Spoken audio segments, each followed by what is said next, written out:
to another episode of Conversations with a Martial Artist. I'm Tom Farag, and today my guest is Wez Lucas, a man that well and truly puts the mixed in mixed martial arts. We talk about a wide range of things, as you'll hear. He's got a ton of experience in all things martial arts. Primarily, he is a striker, or at least that's what he's best known for. He's a 5th degree freestyle kickboxing black belt. He also holds a black belt in Taekwondo, in Lau Gar Kung Fu. On top of that, he's a Brazilian Jiu-Jitsu brown belt. He's a professional MMA fighter, or former professional MMA fighter, and then has tried out a ton of martial arts, everything in between that. So a very, very experienced coach and a very experienced fighter himself. I hope you'll get a lot of valuable things out of this one today. Before we go on, please don't forget to support the podcast. You can follow us on whatever platform you're listening on, but Spotify, YouTube, Instagram, TikTok, it's all at CWAMA podcast. And your support really does make a difference. It's totally zero cost way to support the podcast and help us grow. So that is much appreciated. But without further ado, I will shut up and let you enjoy the wise words of Mr. Wez Lucas. The only club around was a kickboxing school, and I joined that. It was like freestyles with points and riot and fall and all that. And then I just kept going and going and going. I really enjoyed it. Back then, it was a long time ago. So back then, MMA wasn't really a thing. It was a bit of a freak show. It was no gloves. I've heard a lot of people say that. Yeah. It wasn't something that was even, because back then it was so long ago. You didn't even really have YouTube. It was many moons. So I just got through myself into kickboxing. And when I was at school, I used to stare at the clock, waiting for me to leave school and go and train. That's all I wanted. Yeah. And what sort of age is this? Sorry. When I started kickboxing, I was about 12. Okay. So I'd already done Taekwondo for many years, and I moved over to freestyle kickboxing. And I was in love with it. I thought it was so cool. Just for the record, I was shit. I was terrible. I was flexible because I came from Taekwondo. Yeah. I was flexible, but I didn't have any rhythm. I had no idea of how to box, nothing. But I just loved it. And the minute I was able to, I started competing. And when I started competing, I was getting my ass kicked. And I'd be like, oh no. And everyone else, because the team I was with, they were really good. I wasn't aware because I didn't know any different. Yeah. So I was like, why am I so terrible at this? And I just kept trying. My coach at the time said, look, he kept always saying, every dog has his day. Keep turning up, keep coming to lessons, keep going to tournaments. You will find your point. Everyone gets there at some point. And then one day it all clicked, and I was like, "Oh, that's fine." And then I got my black belt. I moved up to black belt, so the process started. You have a brief moment of glory. Oh, this is really. Oh no. But yeah, it was. I think if I'm honest, that's the thing that you learn. That's the big lesson you learn from combat sports. It's not about punches, kicks, and push-ups. It's about how can you handle losing, getting your ass beat, and then get up and do it again. Do you have that much of a grip on your ego where you can like lose in front of your friends and go fuck, and then just go right, what did I do wrong, what could I do better, and take accountability for your part in it. Mate, there's so many fights I've lost because I wasn't fit enough, right, because I didn't want to run.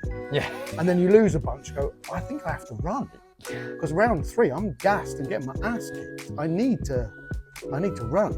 And then you start building, and you realise your coach is right, and they're telling you this for a reason because they know.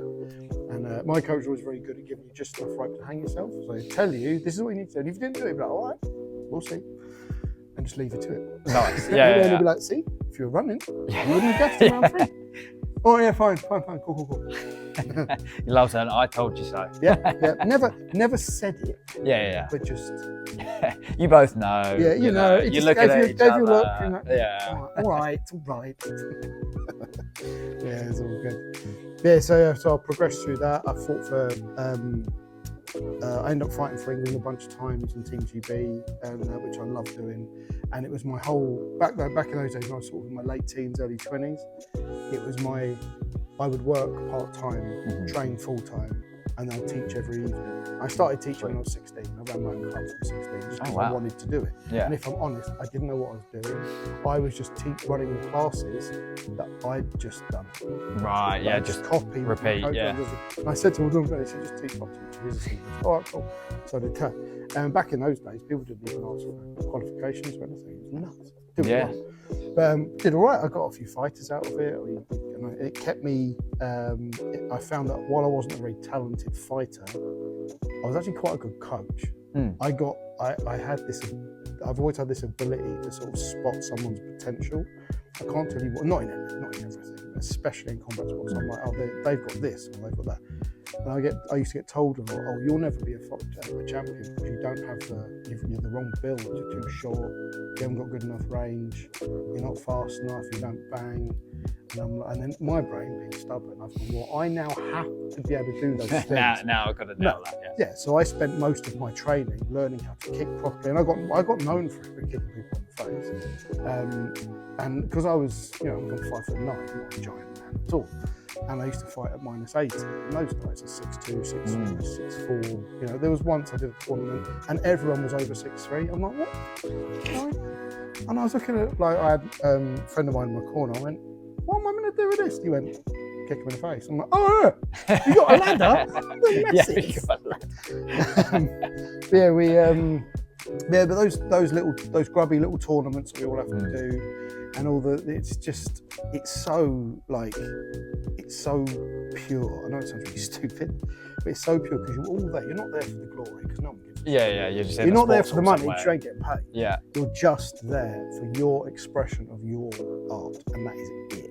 I like that, There's no other reason why anyone's there. We want to win medals, but we could win medals doing all sorts of shit. Yeah. We've chosen to go on those dirty mats, touch gloves and punch each other in the face. Yeah. And there's just something about it. Yeah. There's something awesome about it. But if you look at some of the best fighters in the UFC, loads of them come from that sort of background, those martial arts tournaments and I mean, nowadays you've got more guys coming through as amateur MMA and moving. Yeah, there's a lot more other sort of mainstream ways. There's a lot of avenues. Now, there's what's it called, the IMMAF. Yeah, IMAF. Yeah. Yeah, that's really high level. Some of those guys, I'm not sure I'd want to fight any of those guys. Yeah. Jesus. It's been a real it's literally been not make it sound too dramatic. It's been like my life's work. Is to get really good at this stuff. And I was always that guy that would, if a new event was coming up, had new rules, I'd be, I'll do it, I'll have a go. Nice, okay. And then I'd find out what the rules are. Yeah. So, I can throw a chair at them. Yeah. Now, I did loads of mad stuff like that, where you enter these tournaments. I've competed in proper knockdown kumite. I've done Sanshao. I did a bunch of K1 fights. I did Savat. I competed in the Savat rules. Savat's crazy. It's mad. Yeah. But what I like, the reason I ended up doing Savat is I at the time was dating this French girl. Her brother was on their Olympic team, their national team. Yeah. And I went over to where he lived in Marseille. I didn't know Marseille was quite rough. I had no idea. And the coaches didn't. They refused to speak English. They could. This is fun. So I did a couple of tournaments over there. Oh, wow, that's it was really good fun. I didn't win. I got like a second and third because it's not my thing anyway. The shoes. It's so odd. And no one needs to see me in a onesie like that. Yeah. It's, those like. Oh, you had to do the full. I had to do the full thing. Yeah, nice. It wasn't pretty. I'm too stocky for that. I look like a ball. It's not the one. But again, kicked some people in the face. Got the experience I was after. But I quite enjoyed it. It was good fun. But I've fought boxing, MMA. I've done all sorts of stuff, and I've always thought because I've never felt that I was quite good enough to climb those ranks up to be number one. I did try in kickboxing. I tried, but especially with your points and all that, it's winning the open. The open weight is the big one. Now, for me to be ranked number one, I'd have to be at the time. I'd have to be in like Raymond Daniels, and Michael Page. Yeah, so it's not bad. Yeah, that is a rough draw to be fair. Michael was one of my teammates, and in training, I started training when he was really young. He would have been about 10. By the time he was 13, he was beating all of us up easily. And the only reason that he wasn't hurting us is because he was just too light. Right. But don't get me wrong, it wasn't pleasant. Yeah. He beat us like bad. We were like, what's going on? That's got to be disheartening before he's got a name to him, you know. Yeah, Like, he's oh, just Jesus, he's this just kid. this kid, this skinny little kid, and you just couldn't touch him. Yeah. But there was loads of guys just like that. He went on obviously to become one of the best to do it. Yeah. In that style. But there were so many of them. Like, loads of people talk about, like Mike's even said this to me when we were chatting about it, and I said it's funny. So many people make a big deal about his guard with his hands down, and he said the thing is, if you go to a kickboxing tournament anywhere in the country on a given weekend, half of the fighters fight. Yeah. It's true. It's just what you do. He's not showboating. So that's just what we do. Yeah. That's just how it works. They're like, yeah, but it's dangerous. Nah, kind of. As long as you know your hands are down. Yeah. Like, so I If you're doing it on purpose, it's yes, okay. I don't have his level of, like, he can read people like this. It's mad. But as I get closer, my hand comes up, and as I get further, my hand goes down. So I'm always partially protected. I don't think he does that because he doesn't need to. He can just go like he's connected to the Matrix or whatever it is. Yeah. Whatever magic he's using. Yeah, whatever I don't know what's going on. Whatever it is, it was incredibly frustrating as we were all growing. Yeah, I bet. Getting that asses kicked by this little kid. But then as he's gone on to do it, he's got to live all by now. Yeah, oh, thank God. It was him, not us. Yeah. Cool. Yeah, that's got to make you feel better when you see absolutely. him in the UFC and like Bellator and everything. Yeah. You're like, oh, okay, I feel better now. Yeah. I always thought it was funny as well. People used to call him a can crusher. I'm like, you see the guys he's fighting? Yeah. Like, they're not cans.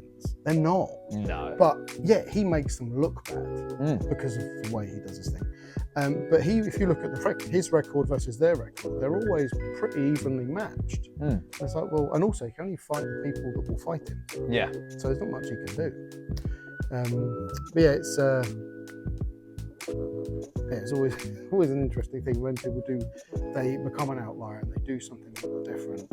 Suddenly, people come for them and start like running them down. It's any excuse, and it's always the guy that's the big fat guy on the sofa. Oh no, I would have done this and that. No, you wouldn't have. Yeah. You can barely tie your shoes without getting out of breath. Why have you got an opinion?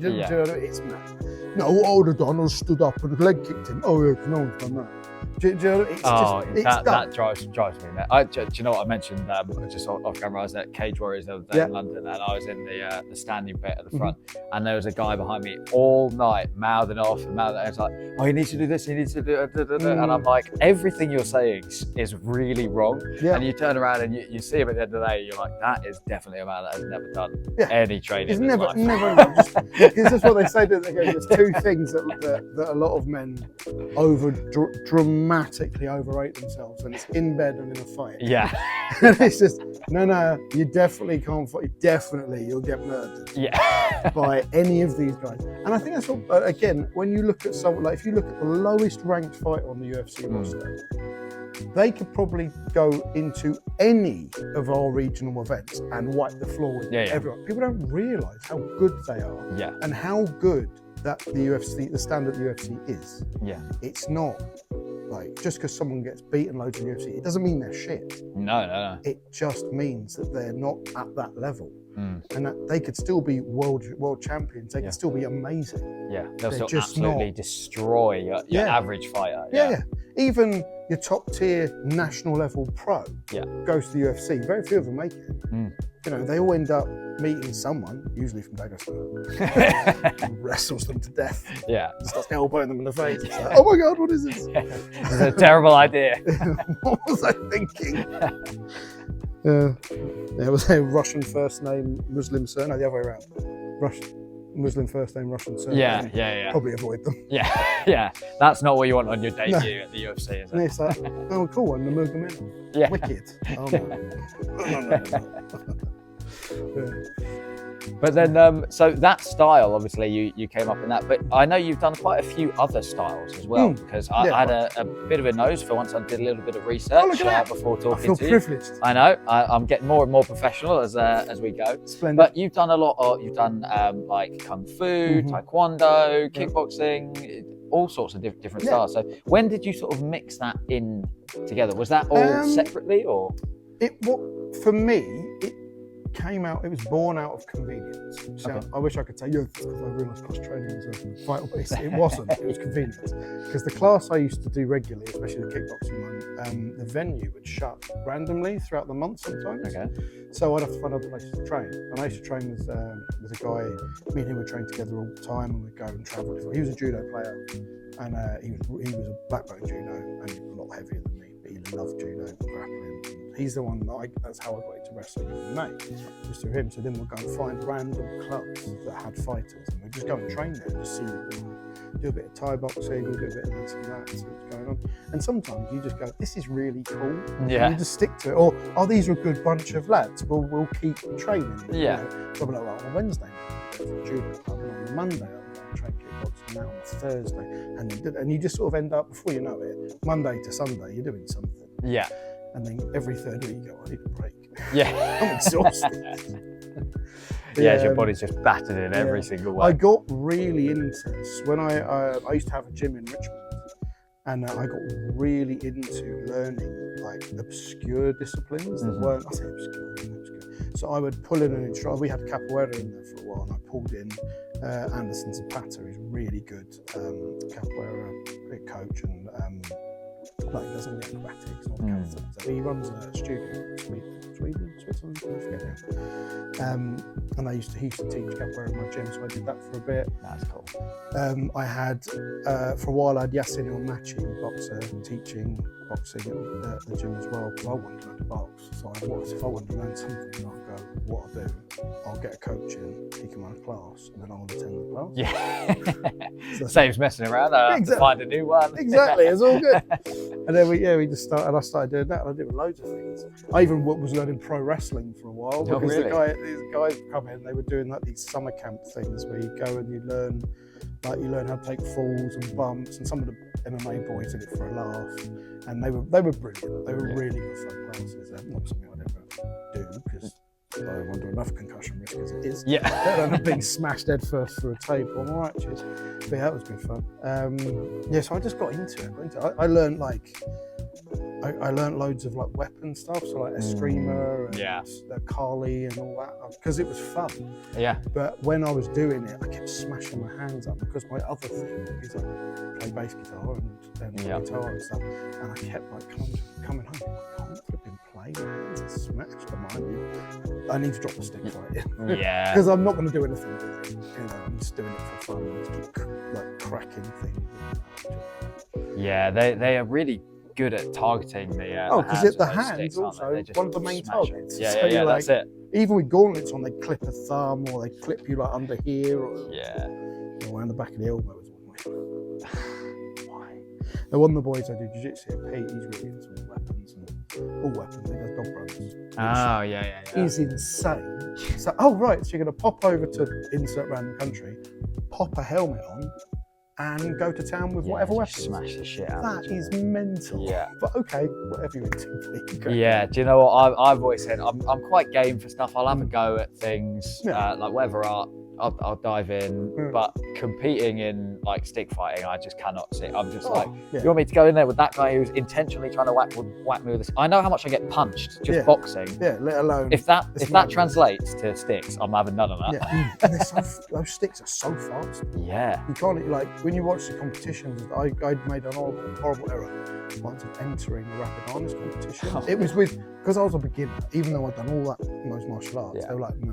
Go in the beginners, because you'll see why. And it's so fast. It was double. I went in double sticks and wanted to look cool. Had all the stuff on. All right, and I've gone, and before I know it, the match is over, and I've both my sticks stripped, and he just beat the crap out of me. I was like, right, and this guy's a beginner, is he? Yeah. Cool.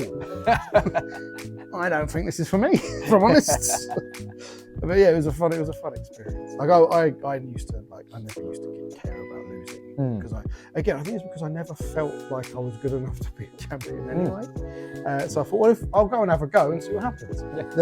But again, you just keep going, and some things you stick to, and you just go, oh, do you know what? I quite like it. You keep doing it, and then you get better at it. And before you know it, you're beating people who are a lot more talented than you are, and a lot more athletic or a lot better. I've got great titles, and you're like, I think I'm alright at this.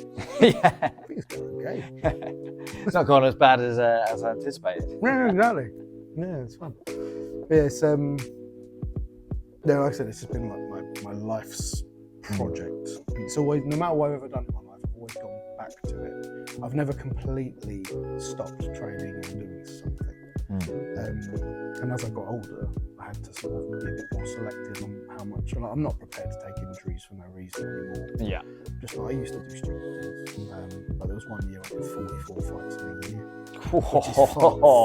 And I won some, I lost some. Yeah. But that is a lot. It was. Yeah, I think it was undiagnosed mental illness at the time. I think it's because sounds it. And I know it sounds really stupid. But at that time in my life, I was really stressed. I was really unhappy, and it was the only place that I felt I fully understood. Like, when that bell rings, I have to hear more music, and it was just everything goes quiet. That's what I find when I go out to compete. Everything's quiet. My brain's quiet, and I can just see it, and I just concentrate on him who's in front of me, and that's it. It's very simple. And if I lose, I lose. As long as I lose because he's better than me, there's nothing I could have done. But if I lose because I fucked up, I get really annoyed. Yeah, if you've done something stupid. Yeah, if I'm like, well, I did run. Whatever. God damn it. But now as I've got older, I just, like, because I did the jiu-jitsu in the old man section now. And I wrestle a lot of the same guys a lot. And we all kind of know each other now. And it's just, so we all like kind of go, oh, we've got a bit of a gimpy, this and that. And you go, oh, yeah, no worries. You just don't like, then we've got to go to work in the morning, or I've got old pads in the morning, so my shoulders are in good condition. But yeah, it's great. Yeah, I love it. I firmly believe the world would be a better place if everyone did combat sports. Oh yeah. Because there's a lot of leery little dickheads that have never been on the receiving end of real violence. Yeah. And I think with martial arts people, they don't tend to do that stuff because we understand what happens, especially if you do a full contact sport. You understand that if you get shin kicked in the face as you're falling, you're going to hospital. Yeah. You know, if you don't defend that flying knee, you're going to break something. You know, and you understand, and you take on the risk, and you have a bit more respect for it, and you don't want to put that on someone else. It's different if two people sign a contract, you've both made a mutual agreement, you've both trained. It's easy to go, well, I'll fight it. If any fights you had is someone that isn't looking, you clock them in the back of the head. That's not a fight. That's you being a pussy. You know what I mean? That's what it is. But yeah, you just, I think if everyone had to do just one, I always think that. Show me, don't tell me that you want to do X, Y, Z. Show me. Show me you want to do it. Go and, it's like I say it to my son all the time, he's 10. He's told me recently he wants to compete in Muay Thai. I'm like, okay, mate, but you've got to train more than once a week. He does jiu-jitsu 3-4 times a week. Right. So where are you going to fit it in? I'm like, cool, but we need to swap it out a bit. And he keeps talking about it. I'm like, well, don't tell me, show me. Turn up to the classes, do the classes. When you're in class, show me you want to compete in it. Yeah. And then we'll train like a competitor. And then we'll talk about it, and we'll have a look. Yeah. Get you into it. But yeah, I find it like I said, I just think it would improve the world. I think so. I've had this discussion on the podcast before a couple of times, because I think I've fully fallen into that camp as well. I think I've said so many times, everyone should try it once. Even if you hate it and it's not for you and you never do it again, try it once, because the experience is, it changes how you think about it for sure. Yeah. Whether that's for fun or do one competition of some sort. Yeah. Whether it's a charity boxing match, whether it's just a little inter-club with no decision, or whatever. But go out there, have the balls to put yourself on. Because so many, and I find this so sad, so many adults I know in my life, especially I'm 45, so there's so many people I know that are my age and a lot younger that won't do things because they're scared of what people think about, what if I lose? I'm like, well, let me tell you, I've lost a lot. I've won a lot, but I've lost a lot. And I can honestly, 100% hand heart say, no one gives a shit. Yeah. And the only people that actually give a shit are kinds of people whose opinion don't matter. People go, oh, you lost. You go, well, how many fights you had? It's always 0. People go, oh, well, no, because like if I go in, their bodies will just start dropping. Yeah, they won't. They won't, because you've never done it. So shh. They're the people. Who cares what they think? Who cares? I was once told by when I went on this losing skid. I lost 6 fights in a row. Very annoying. But it's because my head wasn't in the right place. I was finding it hard to like focus myself. I had just too much going on, and I had a few people say they meant it with love. They said, look, you should really stop fighting because my students were winning and I was losing. I went, yeah, but I don't care. If someone's going to judge my overall success as a coach based on my performance, then they're missing the point. Yeah. I could be the most dominant champion the universe has ever seen. Doesn't mean my students are any good. No. And vice versa. Yeah. Just because I'm not doing well, it doesn't mean my students are going to lose. And I'm 100% sure that a bunch of my guys got given easier matchups because they assumed my guys were going to be shit. And they weren't. Yeah. Because when it comes to coaching, I know what I'm doing. I know how to build a champion. I know how to do that. I know what it takes. And even when it's a new sport, because the way you see it, a punch is a punch and a kick's a kick. All I want to know is, how does the scoring work? Because I've done so many different disciplines. And all striking sports are a variation of X amount of points for a punch, X amount for a kick, or it's done on ring dominance, like 10-9. Whatever it is, as long as I know that in advance, then I can prepare the guys for that thing. It's just the benefit of experience. And yeah, it just, like I said, I think if everyone stepped out and had the stones to do it, because just that on its own is huge growth for most people. Oh yeah, huge. Massive. You see a change in people as soon as they've done their first one, right? Oh yeah, absolutely. I had this student years and years ago. She had her son used to train when I went to America. She was training with us, and he was a really athletic kid, really athletic. He got up to his brown belt in kickboxing. He was competing in tournaments. He was only young. He was 12, 13. He was little. And his mum decided, oh, I'm going to do it as well. And she was at the time, if I remember rightly, she was in her late 40s. She hadn't really done anything like this before. So she was a little bit malcoordinated for kickboxing. She was a little bit like, it's not like she was one of them lifting mums. She was just a mum. She wanted to lose a bit of weight. So she signed up to the instructor's course. She goes, because then I can help my son through his, and maybe we can do some things together. I thought, oh, lovely, yeah. No problem, I'll train you up. But there was a bit of a rule with us. In order to get your black belt, you have to fight. There's no, you have to fight. There's no, like, you don't have to win, because we appreciate that you can step out. Someone can have great technical knowledge and be black belt level, but just not be able to operate under that pressure. And I was always just thinking, when looking at this lady, I said she was 49 by the time she was ready to take her black belt. I'm like, she's 49 stepping into the ladies category, which is usually at that level, brown and black and together. It's usually wide open weight. She wasn't that heavy, and obviously it's not divided by age. No, because you don't really get many women. There's not, like older ladies doing it. So I said to her, well, let's pop you into the club, and we'll see. We'll see. And fortunately, her first opponent was one of my friend's students.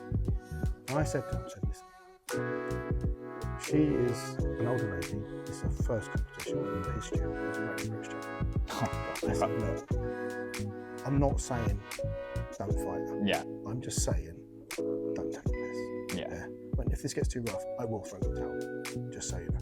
They're like, yeah. Fight went off. She fucking went. And she got clocked with a massive head kick. Put her hand down, bounced back up, just went in. And she wasn't a rough woman. She wasn't like from the streets. She was just a lady from Richmond. Yeah. And she went in. Like she went nuts. And but gave a beautiful account of herself. She lost, because of course she did, because the other girl was 20 and the British champion. Yeah. It was just a bad luck draw. But she did so well. I was so proud of her. And I said to my brother, we kind of have to promote it. That was amazing. Yeah. So good. And it wasn't like the other girl held back for about 20 seconds. I'm like, fuck this. Fuck that, yeah. It was awesome. It was awesome. And it's moments like that that make me go, this is why I do it. Yeah. Because she always said after, she goes, I can't believe I did that. She goes, 5 years ago, 6 years ago, I would never have even considered that I could represent myself like that. Yeah. And she competed a few times after that, and then moved to jiu-jitsu. Wow. And she competed in jiu-jitsu as well, and then as far as she got into something else, climbing, just sort of stopped doing martial arts. But at that age, there comes a point where your pick up little injuries, and sort of starts limiting your life and stuff. Yeah, no, it's awesome. That is beautiful. Yeah, I love it's that. it's those beautiful moments where people, like, I always think as well that anyone can take a talented student and turn them into a competitor because they're talented. Can you take someone that is useless and make them into a competitor? That's the mark of a true coach. Yeah. And I can hand on heart say I've done that a bunch of times. Did they go on to be British champions and world champions? Not all of them. Some of them did though. Some of them made it. And it was just from hard work, just literally graft and putting your face on that grindstone. That's it. And that's it. And I always say to them, say to my guys all the time, talent will just means you start a little bit further forward. That's all it means. It doesn't mean you're always going to be better. But then every now and then you get someone who is super talented and they work really hard. Yeah. And they've got an amazing work ethic and they've got a good heart and they just really go. They're the people that will be. They're the guys that are up there. They're the guys that end up right at the tip of the spear. Yeah. And you're like, how that flipping out, I'm going to have to get in the car park with a hammer or something. How else? And even then, it's not guaranteed it's going to work out. Do you know what I mean? I was going to get my ass kicked by these guys all day. But one of the things I find quite incredible is as I got older, I had to come out of the adult section, so I was aware that I went and did points at a tournament. I think I was 40, 39. I did a point tournament and I just thought, I'll just jump in and do it. And the guy I fought, he was a kid, he was 19, and he was a new black belt, and I can honestly, I didn't even see him move. He was so fast, and every time I would like go, and he'd just not be there. I'm like, okay. All right, he's over there. What happened? And I was like, that's why they got age groups. Yeah. Because we do slow down, only a touch. But one of the things with points, especially with points, is it's all about timing and speed. Hugely, yeah. It's everything. So if you're that little bit slower and you're reacting a little bit too late, you just get hit. And you get hit hard because it's a black belt. And like I can honestly say I've been hit harder in points than I ever have in anything else. Oh, really? There is something about it. Like, I think it's the explosion of the shot. Because no one in anything else I've done, not in K1, and we don't get me wrong, K1 hurts the next day. Yeah. But even if you win, you're like, oh my God. Yeah. My legs, my ribs, my hips, it's all hurting. I mean, I wake up like that anyway these days. But in points, it's all about that explosion. I think because they put everything, everything's at one shot. And so rapid. Yeah, and they blink and they hit you and go, ooh. I'm about to fight Raymond Daniels once. That's not advised for anyone. Oh my God, it was awful. And he did his whole thing with the helmet and he's like, and just, I couldn't get near him, let alone touch him. Oh, I think he beat me because I thought he was in the States, he was in the US, I thought. He was in the opening rounds of a tournament over there. And he beat me, I think it was 5-0, so I think it was 5 points clear or 8 points clear or something. And it took him about 25 seconds. At one point, yeah, he just caught me. I was like, I don't know how to deal with this. Cool. At one point, I threw a side kick and he spin kicked me, and I don't know how. He sort of went under before I went in for my leg. I went in my side kick, long side kicks. What I want to do is I want to make him move and I was trying to catch him in the blitz. So I went my side kick. He went under my kick and then spin kicked me the other way. Wow. So he went that way, but spin kicked me this way. So I was like, that doesn't even make sense. You need to watch that one back. Yeah, and I watched it over and went, I don't know how he did. It's like he had another knee. Yeah. I was like, how did he do that? Okay, cool. But isn't it fun to go up against guys? Well, brilliant. Yeah, I mean, to say you've done it's probably not fun in the moment. But in the moment, I felt like I was bleeding internally. Yeah. But then you sort of just, and I didn't know who he was at the time. And I've got the video, so battering me. But you kind of look at these guys, and there's not many sports that you get to compete against your heroes of the sport. Yeah. You're like, that's amazing. How often do you get to meet these people? Like, if you're really into football, not many people get to meet the top football players. Yeah, it's like going to have a kick about with Messi or something. Yeah, exactly. It's just not, it doesn't happen ever. So it's such an accessible sport. Like, my son loves jiu-jitsu. He's besotted with grappling and wrestling things, and he's really big for his age. He's growing into his body a bit at the minute, so he's struggling a bit in competition. He's in a massively heavy weight class. He's in the minus 50 kilos. He's only 10. So there's not many kids in it. Yeah. And in that weight class, he's a grey belt. So in that category, some of the kids, they're like nearly 12 and they're really good. So he's having to wrestle. He always doesn't play. He always gives a good account of himself. Yeah. But tends to get outpointed just by guys that are just a lot better. They're not more experienced. But then towards the end of this year, they'll age out, and then he'll be the older. Yeah, eventually. Yeah, everyone gets there. Like we said earlier, every dog gets his day. There you go. You just keep doing it, and then then you end up being the last one left. And everyone under you is learning. So then you go, my turn. Yeah. It's not choking them. Until you get promoted. Yeah. Like, he's been doing really well lately. Up he goes. And you're like, no. Shit. Yeah, that was funny. That's exactly what happened to me with jiu-jitsu. I've always found jiu-jitsu really hard. And I've always said this to my coach, I find it really difficult. I find it's not natural to me at all. It's just coming up in the striking, I think. Yeah, it's because all my reflexes are back to front. So since I was really little, my reflexes and what my training's always been move your feet, and if you get stuck, pull your hands in, protect your head, move, slip and all that. Well, in jiu-jitsu, if you get stuck, you've got to do the opposite. Right. So you need to make space, but you have to make space whilst in contact. You have to frame. You've got to be, if you want to stop a takedown, you can't do it like this. You have to spread out. It's sometimes a little bit of a disconnect. And even now, I'm a brown belt. I've been doing it 15 years, 14 years, something like that. I'm a brown belt, and I can grapple, but every now and then, even now, I get put in a position and go, I can't remember. This is the underhook. I'm sure he's not doing it. Yeah. Find the underhook, and we'll work from there. But ironically, I picked up wrestling quite quickly. Okay. But specifically, especially the gi jiu-jitsu, it doesn't make sense to me. Even now, I have recently, in the last year, finally got the hang of using gi chokes. I don't know whether that's a conditioning thing, like a grip thing, I don't know what it is. Finally got the hang of it. Yeah. Started how to use this stuff. Keep campaigning for that black belt. But when I wrestle in the competitions, like I was doing really, I started to I got my ass kicked to purple belt, and I started doing well. I won a couple of competitions. I got a silver, gold, like that. And then I'm like, this is going all right now. I'm getting this. Then Martin promoted me. I was like, wicked. Yeah. But oh no. Yeah. Just starting to go, it's going well. Sort of. Yeah. Then I got my butt kicked again. Never mind. So it's the circle of life for martial arts, really, if you're going to compete, isn't it? Yeah.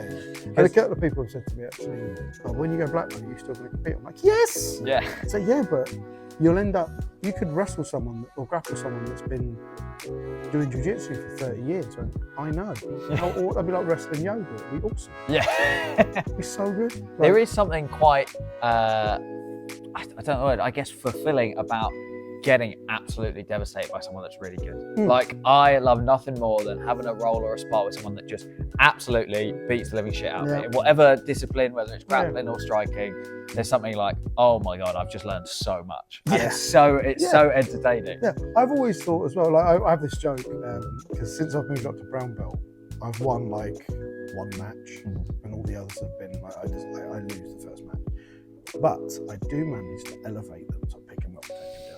And then one of my mates, Dan, goes, the thing is, it's great that you do the elevation, you do keep losing. Yeah, but really, if I lose, then I'm learning. If they're winning, they're not learning, so they're the losers. And it just is sort of an ongoing thing. I'm like, as long as I get my big takedown, cool, happy. No matter what happens now, I'm all good.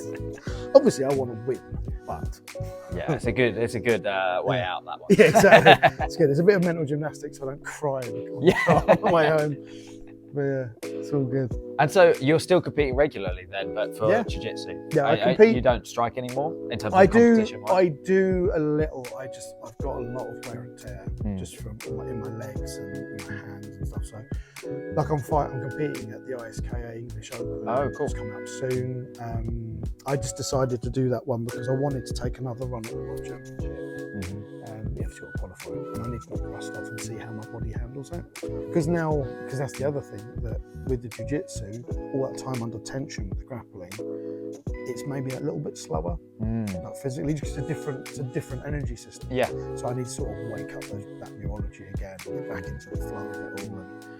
And it's one thing doing a national tournament and fighting the guys there. It's different when you go to the Worlds. And you've got a guy that's my age but's been a world champion 11 times, and this is all he does. So even at 45, they are dangerous guys. Yeah. And they're tough, and there's nothing they haven't seen.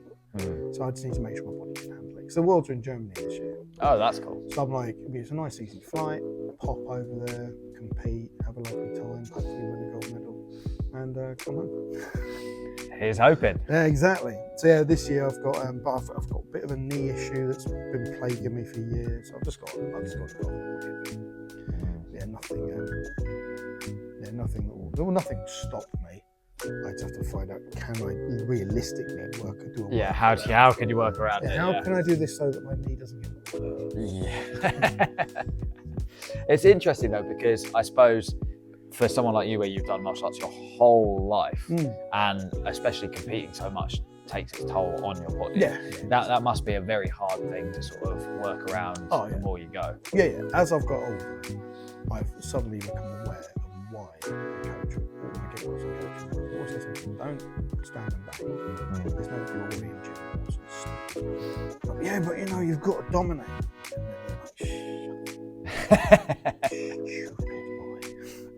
And they're like, every injury I've ever had in a competition has been from the same. It's my ego gets in the way. Right. Someone clips you with a big shot and you go, oh, I've got to give him that back. And you go, and then you hit him with it, and then he hits you with it, and then you end up flipping like Dom Fry and what's his name? Yeah. And then it gets ugly, and it's not.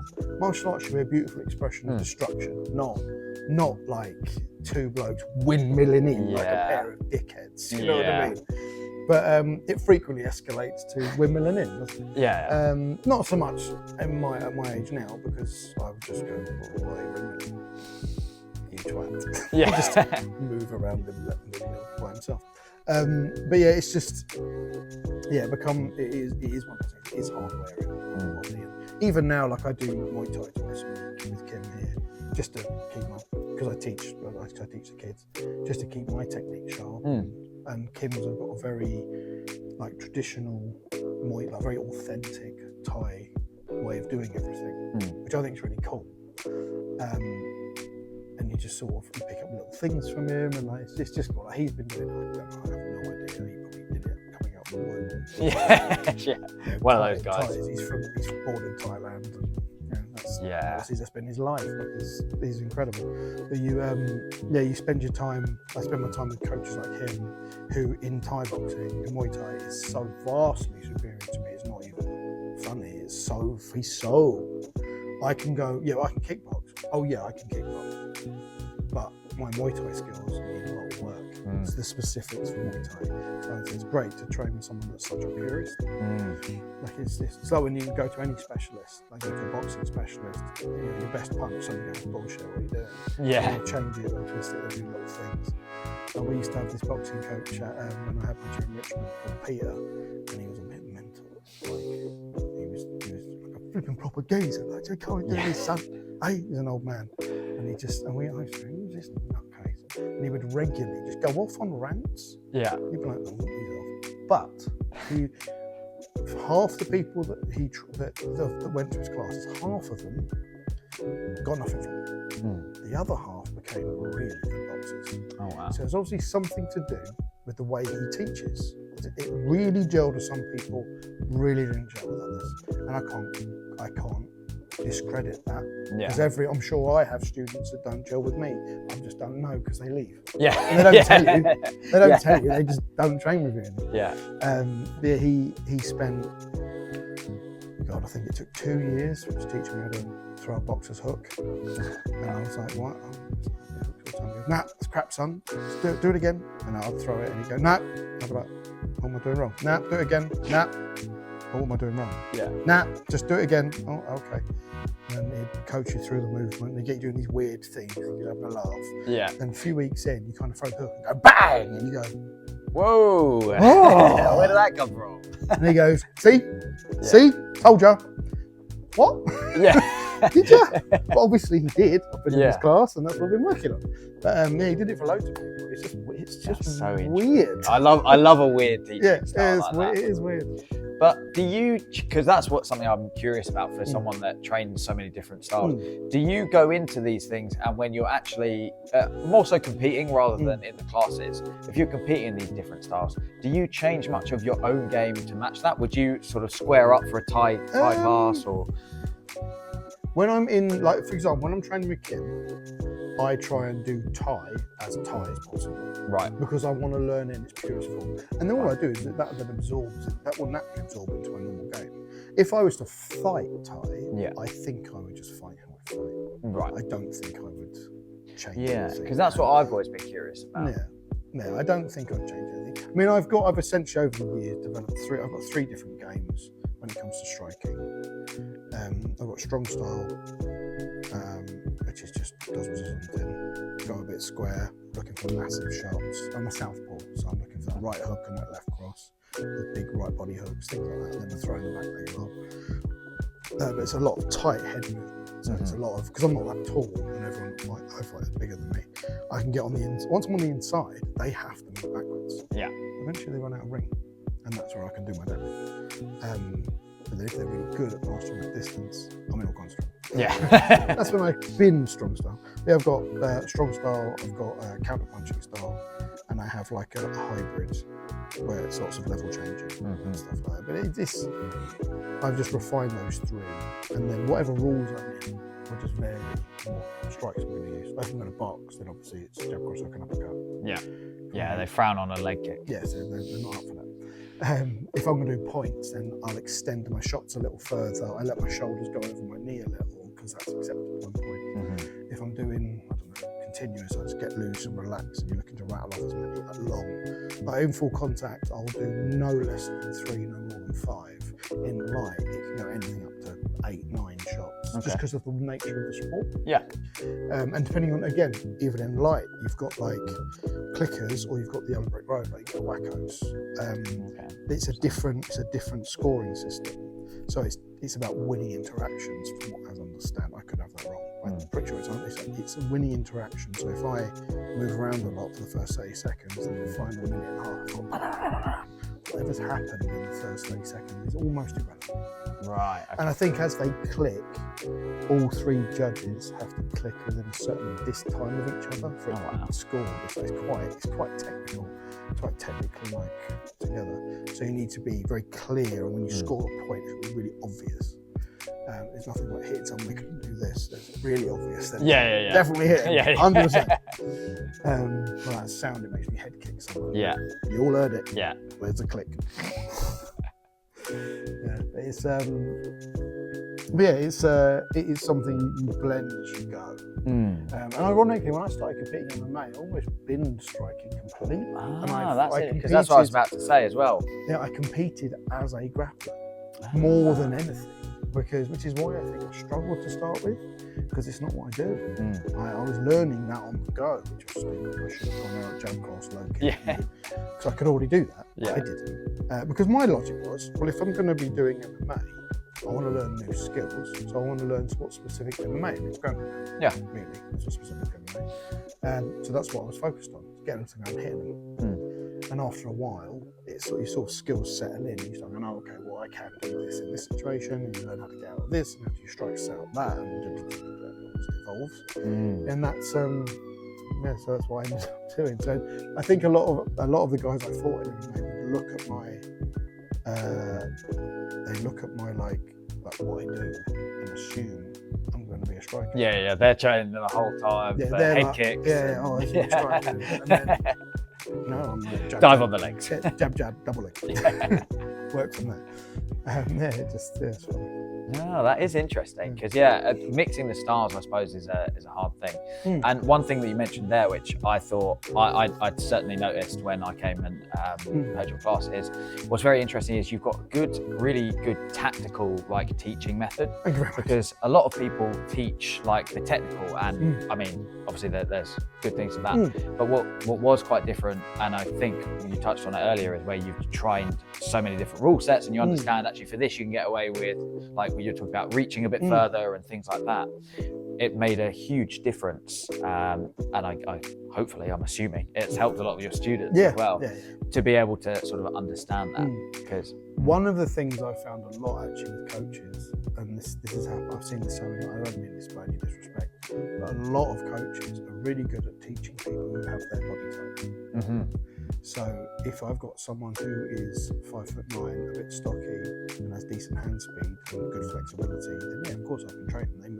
They're just like me. Yeah. If I've got someone that's 6'4" and isn't quite as quick and moves, I think that's as a coach, it's a different thing. Yeah. They move totally different. I actually found this with one of my instructors. He fought light on his feet. He was 6'3", so he moved light on his feet. We always moved in a circle, really quick hands, long arms. I wasn't real like that. So he's saying, do this, and I'm fighting guys of his size. So I'm like going, well, I'm just getting hit. He just didn't, it's like he didn't know, we just got to practice it. Or maybe I need to change what I'm doing. Yeah. What I needed to do was settle down a bit and slip the shots as they come in and then go to work. But he didn't, because you could only really teach, you're so good at teaching that one element. He knew his stuff really well. Yeah. Putting that into someone that didn't have the body type was a little bit more challenging for him. Then I looked at all of his champions and all of his good fighters. They're all tall, long All the same. and they all move the same. And I was like, oh, I think. So then I moved to a different group. Not out of any, but I was like, well, sometimes you just need. I just moved to a new, different group, and actually I found I started working with a guy that was my height, and he did the same thing, but because he was my height, my body type, It suited you. it suited me better. Yeah. I was like, oh, that's good, cool. I'll work with this. But I always had the same. I always trained with the same group, even if I was off training other people. My original instructor always encouraged us to go and train with other people. That's cool. He never had an ego about it, which was awesome. He was like, yeah, go and train with other people, get better over there, because people might teach you things that I've not seen, or I don't know. Go and learn it. And I go and learn it, and I come back. This is what we learned. We'd be like, cool. See if we can get it to work. Yeah. I'm not sure I will. Yeah.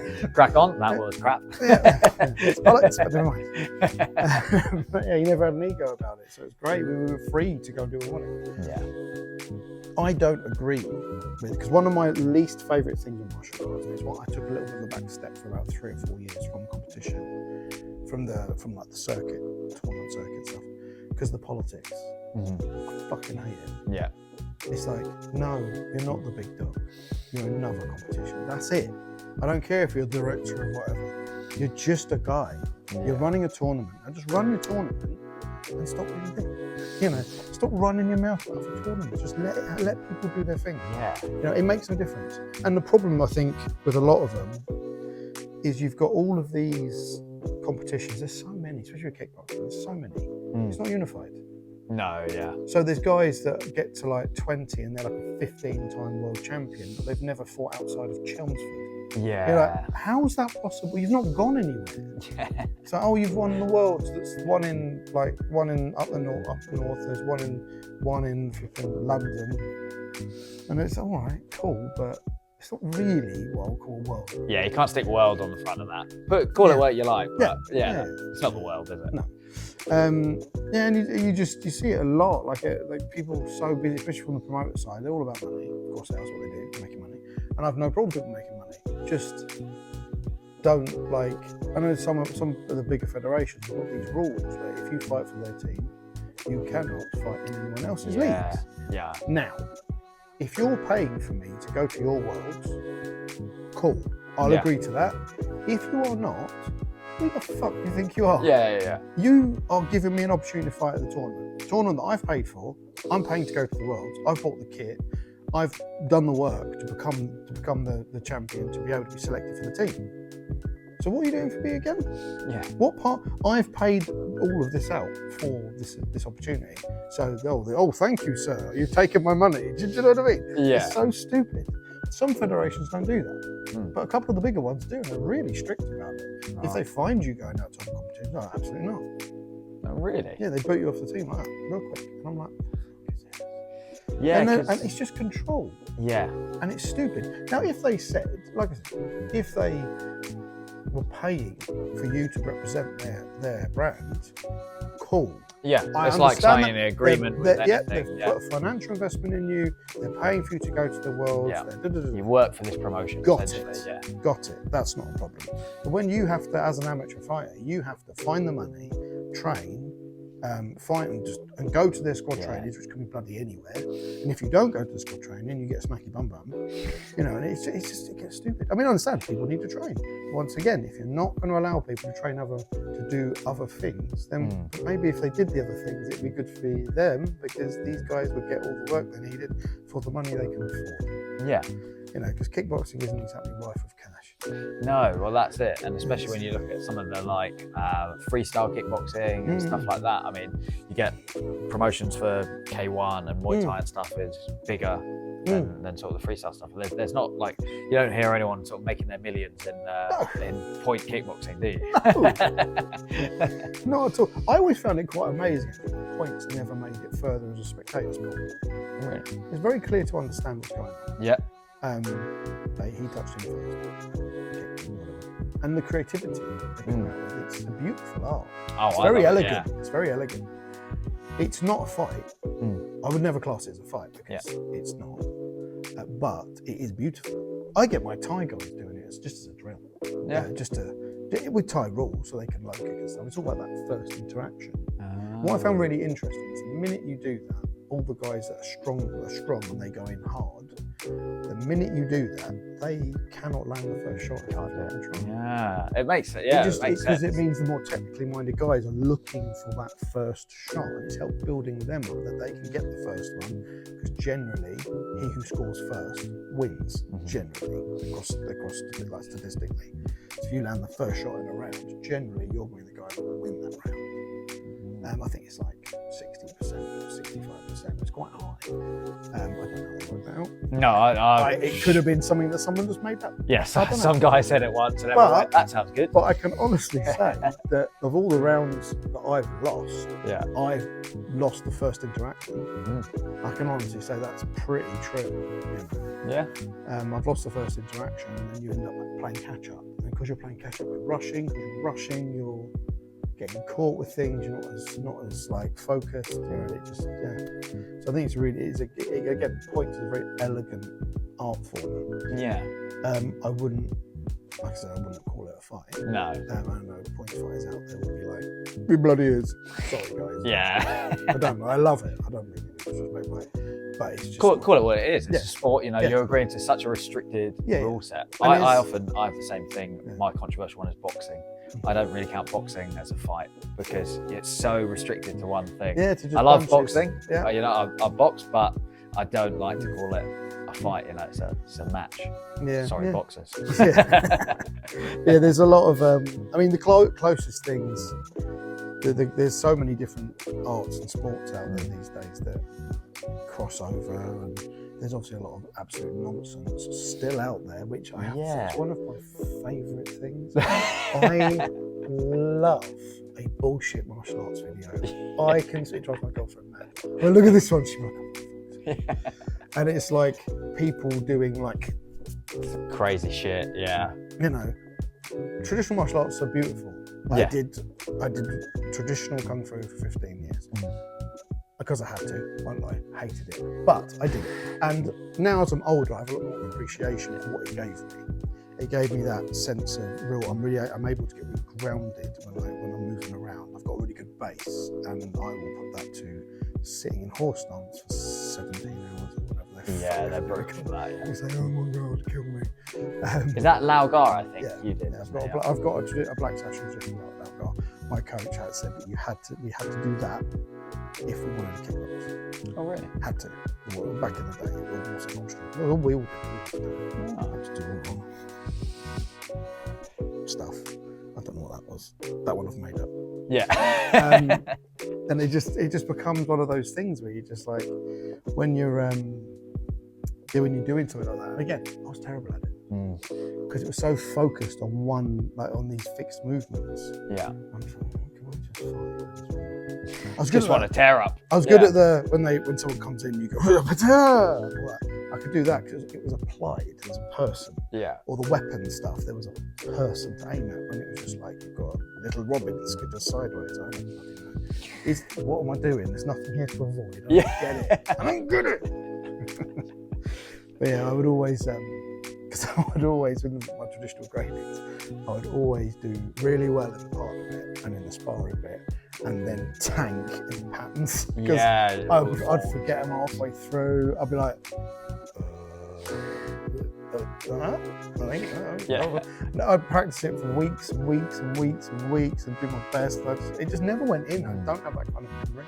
Yeah, that's it. Some people are built for certain like styles It's more like than others. you'd think, but the ironic part of that is jiu-jitsu is completely partner based. Yeah. Completely. And I find that hard as well. Yeah. So maybe I'm just not very good at this. Maybe I've made a tragic error in my life. But yeah, it's mad. Like certain elements of martial arts just sort of sing to you. You know what I mean? They tune to you. Oh yeah, I like that. That's cool. And then certain bits just don't operate. They don't work properly. And I don't know why I can't do this. Why am I so dumb? Yeah, and there's nothing worse than feeling like, oh my god, I'm just fucking useless at this thing. You know, I've put 10 years into this or whatever, and I can't do this basic, like terrible thing. And you're like, oh my god, it's like day one shit, and you're like, I can't get it. Yeah. When I'm in jiu-jitsu, a number of times I've been like, yeah, jiu-jitsu, I'm bad for that one. I'm really struggling in these positions. I'm like, Martin, like I just keep getting caught here and there, and you'd be like, oh, just move your arm here. It'd be really like the other day. It was about 2-3 years ago. I was really struggling whenever I was on the bottom and going to guard or trying to play. I was terrible at retaining guard, like useless. And I'm like, I don't get it. I'm not flipping. What am I doing wrong? He went, just put your foot in the way. I'm like, what do you mean? And he went, you know your foot at the end of your leg. Thinking, yeah. Heard of it. Yeah, this time. He said, put your foot on them. I was like, oh yeah. It was really obvious. It was really, really obvious. And I hadn't worked it out. And I'm like, why am I so dumb? For years, I've been like trying to defend using my hands and this knee, like this, like trying to stop it. But obviously, they just come over the top. He's like, no, your other leg, just put your foot on them, and then they have to deal with that too. And I'm like, oh yeah. And then it's so much easier to get everything. I'm so stupid. But then that's why he's my coach. Well, that's it. That's what I mean. You need. Yeah. Sometimes it's just the way one person says one thing to you, and you could have heard it like a million times. One of my old coaches used to say it all the time. Like, I tell you, the sky is blue all day long, and then this other guy will come along and tell you, hey, do you know the sky is blue? And you're like, oh shit, you know it is. Yeah, you know. And it's just hearing it that right way at that right time that you need it, and it suddenly clicks. I do think as well that with martial arts and anything like that, any physical expression, you will get to a certain point when you're ready. Maybe not when you want to, but when you're ready. When your body and your mind are in the right place. It sounds all very woo-woo of me. But it's true. Like, I think if I'd started gi jiu-jitsu a lot younger, I don't think I would have stuck it out. Because back then, all I wanted to do was fight. I just because I was angry. I never wanted to hurt anyone. I wanted to let this out. And it's, you know, as I became an adult, I discovered that I had ADHD. And it's never been diagnosed. It was never diagnosed. So I always felt really out of sorts. I'm really like, why am I struggling?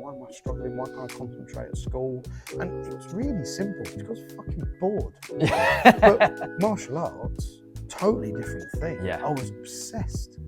My friends when I was a kid, would be like, it's all I wanted to talk about. Have you seen this fight? And have you watched this video? And let's go and see this movie. And it was always martial arts based. Whenever we did anything in school, like a drama, I always did a fight scene. It became like a thing. They're like, he's off to the fight scene again. And I was desperately unpopular at school. I was quiet and shy and weird because I was really into martial arts. You're the fight kid scene. Yeah, exactly. I was into martial arts, heavy metal, and comic books, which back then was a target for being rinsed for all the reasons. Oh, well, it's really come back but round now. But now, everyone's like, that's really cool. Yeah. Like, well, where the fuck were you like when I was in school? Do you know what I mean? But yeah, it's one of those things. I went through my whole life, my whole childhood, my whole adolescence, thinking there was something wrong with me. Yeah. And I guess depending on which way you look at it, technically, I guess there is. Because why else would I step into 44 fights in a year? Yes, that is not good. But then I think had I had the right support younger, I wouldn't have needed to do that, and I would have done much better at school, and I probably wouldn't be where I am now. Yeah. I'll be in a very different place. Would it be better? Doubt it.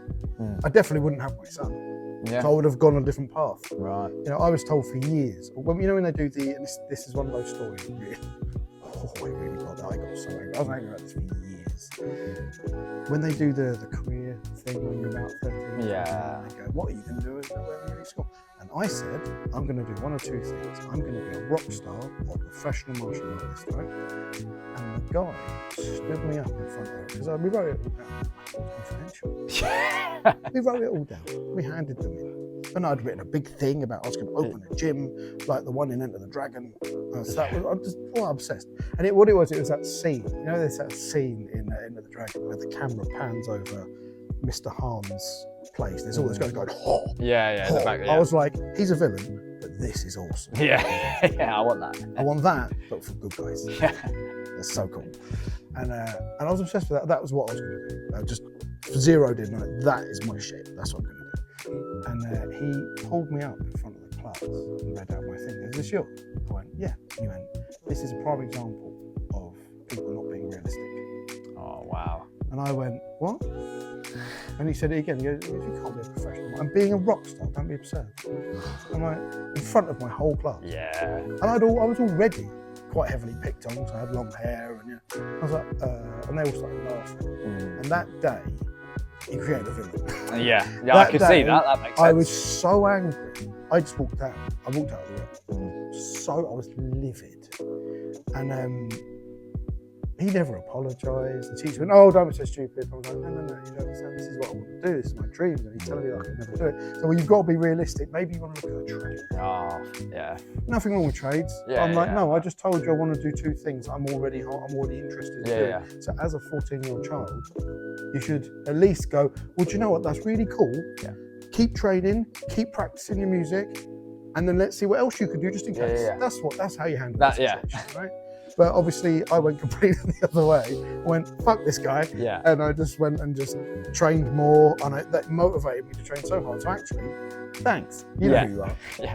If you're watching, fuck you. Yeah, fuck you. Dickhead. I can't remember his name. And I just went for it. Like, and it motivated me so much. And it made me realise there's probably millions of kids that think like that and get squashed by well-meaning adults that don't realise that actually that kid could be the best to ever do it. Yeah. But they'll never know. Yeah. Because they're told, don't do that, it's not realistic. Or, no, real people, grown-ups don't behave that way. Or whatever. You know, so how about to let kids try? Yeah. Let them try. Have a go. You've And got such a long life. Yeah. Have a go. Well, this is what I would say to my son, right? My son's 10. And since he was little, he wanted to be a hero. So he was obsessed with, for a while, he was obsessed with the Winter Soldier, with Bucky. To the point where he goes, Dad, he was 6, and Dad went, yes, mate. He goes, if I ever have an accident and lose my arm, do you think I could get one made of vibranium? Like, bro, no. Vibranium isn't real. Yeah. I'm really sorry, mate, but let's not. We get you maybe copper? With brass and iron. I don't know. And I said it won't work like Bucky's arm. He's obsessed. But it's because it's one, and this is one of the things that it really, being a parent, being a father, really made me realise something. That, you know, when people talk about representation, it is really important for kids. It is really important. Do I think they should be flipping races and genders of characters? Yeah, I don't know if it matters that much or not. But why not just write new shit? If it needs more inclusion, then write more shit. Yeah. Because he loved Bucky and Thor because they both had long hair like him. Oh, cool. That was it. That was all it took because he was 6. So it takes nothing. Yeah. It takes nothing. But I always said to him, like, well, whatever you want to do, we'll do it. But we're going to do it properly. Yeah. So if you want to do jiu-jitsu, we'll do jiu-jitsu. We train properly and we look for competition, look for your grades. If you want to kickbox, we kickbox properly. If you're going to play guitar, you're going to play guitar properly with the idea to get on stage and play. And the whole thing isn't to make him a champion or make him into a professional musician, it's to get him as far as he can go in himself. Like lately, if I'm honest, I think he will get to a point where he will stop doing martial arts and only do music. Because he's quite good at it and he loves it and nothing shakes him. He just keeps on going. And he's done his first vocal performance. He'll be doing a live guitar performance soon. He's 10. That's so cool. He's got songs out on Spotify that he's written himself and recorded, and they're a little bit clunky. Because he's 10. And every time he records, it's that little bit tighter, it's that little bit better. It's improving all the time. And I always look at it, and sometimes I talk to friends of mine who've got kids in his age, and like, oh yeah, but he wants to do insert thing, and it's just not very good at it. He's not very talented. He's a child. Yeah. Just let him. Maybe doing that will because my logic is if I let Zach grapple, for instance, and do the Zach grappling competition, he might get his butt kicked a lot. It'll teach him how to get back off the floor and dust him. And to his credit, sometimes he goes out and gets smashed, like slammed, grinded out, beat up and arm barred and battered. Gets up, the other kid gets the win, he shakes out, he goes, well done, mate. Comes out. When it comes out for his next round, because he generally fights in like grappling industries where they've got the round robin. Comes out for his next round, he brushes himself on, let's go, and he'll go full enthusiasm, straight back in. And that's all you want as a father. That's all you want. That's all you want. Because that way, whatever he does, he'll get good at it eventually. If he keeps doing it, because you'll be like, oh, okay, I didn't go well, we'll just do another one. We'll do another one. And eventually, like I said, every dog has his day, regardless of what it is. Like he did his first vocal performance recently, which I don't know many adults have the balls to step. Can you imagine? No, I wouldn't even come close. Yeah. There's that pub over there. First time we did it. It's an open mic full of professional musicians. Go up and do a quick song with. Yeah. You'd be like, that, he just decided, Dad, can I do a song? I think so. I don't know, mate. Actually, we'll ask Mark because his guitar teacher runs it. No, we'll ask Mark. We ask Mark. I go, well, yeah, I'll fit him in. We'll do something. What do you want to do? And he went up and did it. Fair play. It was the wrong song choice for him, but he went and did it. He knocked it out of the park. But he did really well, considering it's his first one. No vocal training. I was even more mental. And he said, that was really cool. And I was like, yes, mate, it was. He goes, I'm going to do it every month. I was like, okay. Fair play. And that's it. And some people just get it. But all it took for him to do that, to cut a long story short, not particularly short though, is it? Anyway, is all it took was for me to say yes and point him in that direction. And someone said to me, yeah, but what if it gone really badly and he cried? I said, well, then I would have helped him get over that and we would have done it again until he didn't cry. I mean, if he's traumatized, it's different. But if he got upset, I get this a lot from parents, especially with martial arts, when their kids get upset. I don't want him competing because he can't handle losing. And I always say, well, that point he needs to learn how to lose. That seems like that's a vital life lesson for him because it's real life. He's going to lose something. That seems like the worst time to stop. Yeah.